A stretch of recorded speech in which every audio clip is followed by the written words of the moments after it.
Guys, നമുക്കിന്ന് പുതിയൊരു വീഡിയോയിലേക്ക് സ്വാഗതം. ഇത് അച്ഛൻ ഉണ്ടാക്കുന്ന ചക്കയപ്പാണ് ഇന്ന്. അച്ഛൻ ചക്കയപ്പ് ഉണ്ടാക്കാൻ വേണ്ടി ചക്ക ചെയ്തെന്ന് വെച്ചാ ചക്ക മുറിച്ചിട്ട് വെല്ലോട്ട് വരട്ടെയാണല്ലേ. പാവായി വെല്ലപ്പാവ ചക്ക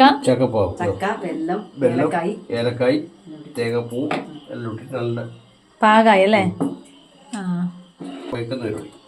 അടുത്ത ചെയ്യേണ്ടത് ഇനി ഈ പാവന്ന് ചെയ്യലച്ചാ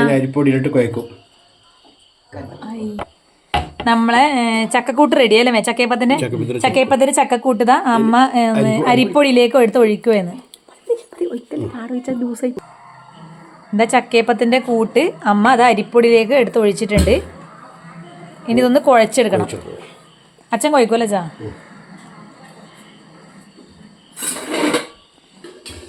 അച്ഛൻ നന്നായിട്ട് അരിപ്പൊടിയും ചക്കയപ്പത്തിൻ്റെ കൂട്ടും തമ്മിൽ നന്നായിട്ട് മിക്സ് ചെയ്യണി.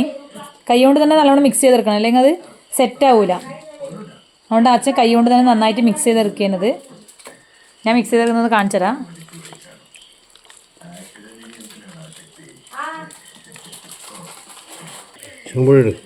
അച്ഛൻ നന്നായിട്ട് പൊടിയിട്ട് കുഴച്ചെടുക്കേനി.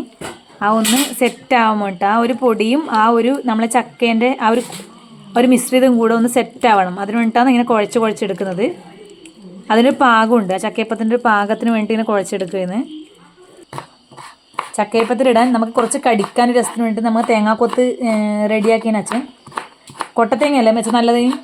കൊട്ടത്തേങ്ങ അത് പൂളി ഇടല, ചെറിയ ചെറിയ കഷ്ണങ്ങളായിട്ട് പൂളി എടുക്കണം അല്ലേ. എന്നിട്ട് അരിഞ്ഞെടുക്കണം അല്ലേ മേ.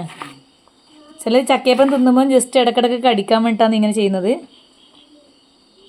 മുറിച്ചിടാൻ അച്ഛനാ ഈ ഒരു പാകത്തിൽ ഇങ്ങനെ മുറിച്ചിടും. ആ തേങ്ങാക്കൊത്തിയിലിട്ടിട്ട് നന്നായിട്ട് മിക്സ് ആക്കുന്നുണ്ട്. കൂട്ട് നന്നായിട്ട് മിക്സ് ആക്കിയതിന് നന്നായിട്ട് യോജിപ്പിക്കുകയാണ്. എന്ന് വെച്ചാൽ തേങ്ങാക്കൊത്തുമായിട്ട് ആ കൂട്ട് നന്നായിട്ട് മിക്സ് ആക്കിയതിന്. ഇതിപ്പോൾ തേങ്ങാക്കൊത്തലായിട്ട് സെറ്റായിട്ടുണ്ട്. ചക്കയപ്പത്തിൻ്റെ കൂട്ടൊന്ന് സെറ്റായിട്ടുണ്ട്. ഇനി നമുക്കിത് ഇലയിൽ വെച്ചൊന്ന് പരത്തിയെടുക്കാം.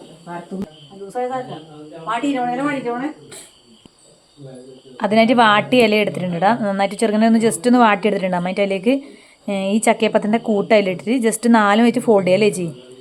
4 വശത്തേക്ക് ഇങ്ങനെ ഫോൾഡ് ചെയ്തെടുക്കുകയാണ് ചേച്ചി. 4 വശത്തേക്ക് ചക്കയപ്പത്തിൻ്റെ ഇത് ഫോൾഡ് ചെയ്തെടുക്കുകയാണ്.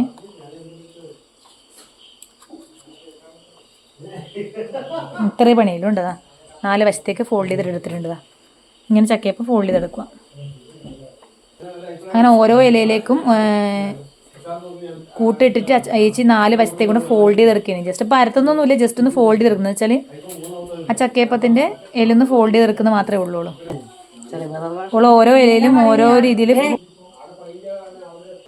ഇങ്ങനെ ഓരോന്നായിട്ട് ഓരോ ഇലയിലേക്ക് ഇങ്ങനെ ഫോൾഡ് ചെയ്ത് വെക്കണം. ഇത് മൊത്തം ഈ കൂട്ട് മൊത്തത്തിൽ നമ്മളിങ്ങനെ ഓരോ ഇലയിലേക്ക് ഇങ്ങനെ ഫോൾഡ് ചെയ്തെടുക്കും. അതിനുശേഷം ഇത് അമ്മ അടുപ്പത്ത് ഇഡ്ഡലി പാത്രം വെച്ചിട്ട് അതിലേക്ക് ആവി വെള്ളം വെച്ചിട്ട് അതിലേക്ക് ആവി കയറ്റിയിട്ടാണ് ഇപ്പോൾ നമ്മൾ ചക്കയപ്പം ഉണ്ടാക്കുന്നത്. ആവിക്ക് വെച്ച് ഓരോന്ന് ഇപ്പം മടക്കുന്ന ഓരോന്ന് എടുത്തിട്ട് ആവി പാത്രത്തിലേക്ക് വെച്ചിട്ട് നമ്മൾ ലാസ്റ്റ് ഈ മൂടി കൊണ്ടുവന്ന് അടച്ചു വെക്കും. എത്ര സമയം വേണം ഇത്? കുറച്ച് സമയം വേണമല്ലോ. എന്നാലും ഓരോന്ന് അമ്മ എടുത്ത് വെക്കുന്നുണ്ടാ. ഓരോന്നായത് ഓള് ഫോൾഡ് ചെയ്ത് വെച്ചതെല്ലാം ഓരോന്നായിട്ട് അമ്മ ഇഡ്ഡലി പാത്രത്തിലേക്ക് എടുത്ത് വെക്കേനി. കുറച്ച് സമയം എനിക്ക് ആവിയിൽ തന്നെ വെന്ത് കിട്ടുന്ന ഭക്ഷണമായിട്ട് നല്ല ഹെൽത്തി ഫുഡായത്. എന്ന് വെച്ചാൽ നമ്മളിങ്ങനെ എണ്ണ പലഹാരം ഒന്നുമല്ലല്ലോ, ആവിയിൽ ഉണ്ടാകുന്ന ഫുഡായതുകൊണ്ട് നമ്മളെ ബോഡിക്കും നല്ലതാണ്. നമുക്ക് കഴിക്കാൻ നല്ല ടേസ്റ്റുള്ള ഫുഡാണ്. ചക്കയായതുകൊണ്ട് നല്ല ഗുണമുള്ള സാധനം ചക്ക നമുക്ക് ഇപ്പോഴേ കിട്ടത്തുള്ളൂ. ഇപ്പം ചക്കേൻ്റെ സീസൺ ആയതുകൊണ്ട് ഈ സമയത്തേ നമുക്ക് ഇങ്ങനത്തെ ഫുഡൊക്കെ ഉണ്ടാക്കാൻ പറ്റുമോ. നമ്മളിപ്പോൾ ചക്ക ഇത് വരട്ടിയെ കുറച്ച് മാറ്റിച്ചിട്ടുണ്ട്. എന്ന് വെച്ചാൽ ഇത് കുറച്ച് ജാമാക്കാൻ വേണ്ടിയിട്ടാണ്. ഇത് കുറേ കാലം കേടുകൂടാണ്ട് വെക്കും. ഇതിങ്ങനെ മിക്സിയിൽ അടിച്ചെടുക്കും അല്ലേ. മിക്സിയിൽ നിന്ന് അടിച്ചെടുത്തിട്ട് നമ്മളിങ്ങനെ കുപ്പിയിലാക്കി വെക്കും, ജാമാക്കും. നെയ്യ് ഒഴിച്ചിട്ട് വരട്ടി വെടുക്കും എന്ന് അച്ഛൻ പറയുന്നത്. നെയ്യ് ഒഴിച്ചിട്ട് വരട്ടി എടുത്തിട്ട് നമുക്ക് കുപ്പിയിലാക്കി വെക്കും. കുറേ കാലം നമുക്ക് യൂസ് ചെയ്ത് ദോശക്കും പിള്ളേർക്ക് ദോശക്കൊക്കെ 2 സ്പൂൺ കൊടുത്താൽ മതി എന്ന് അച്ഛൻ പറയും. ഇതാ അമ്മ ഇഡ്ഡലി പാത്രം മൂടി വെച്ചിട്ടുണ്ട്. ഇനി കുറച്ച് കഴിഞ്ഞിട്ട് നമുക്കിത് വെന്തിട്ടൊന്ന് നോക്കാം ഇതെങ്ങനെയാണെന്ന് നോക്കാം കേട്ടോ. ഇത് അമ്മ വെന്തോ നോക്കാൻ വേണ്ടിയിട്ട് ഓരോന്നായിട്ട് ഇങ്ങനെ മറിച്ചിട്ട് നോക്കിയേനെ. എന്ന് വെച്ചാൽ 2 സൈഡും വേവാൻ വേണ്ടി 2 സൈഡും മറിച്ചിട്ട് കൊടുക്കേനി. ചക്കയപ്പം ഒരു പകുതി ഹാഫ് വേവായി അല്ലേ മേ. പകുതി വേവായി ഒന്നും കൂടെ അടച്ചു വെച്ചിരിക്കുക. ചക്കയപ്പം വെന്തതാ. ഞാൻ കഴിക്കുന്നൊന്ന് കാണിച്ചത്. ഇതേ അതുട്ടി അത് കഴിച്ചു നോക്കി. അതുട്ടി എങ്ങനെയുണ്ട് മോളേത്? നല്ല ടേസ്റ്റ് ഉണ്ടാ? അതെയാ? തേങ്ങ കൊത്തെല്ലാം കിട്ടണ്ടായിരുന്നു.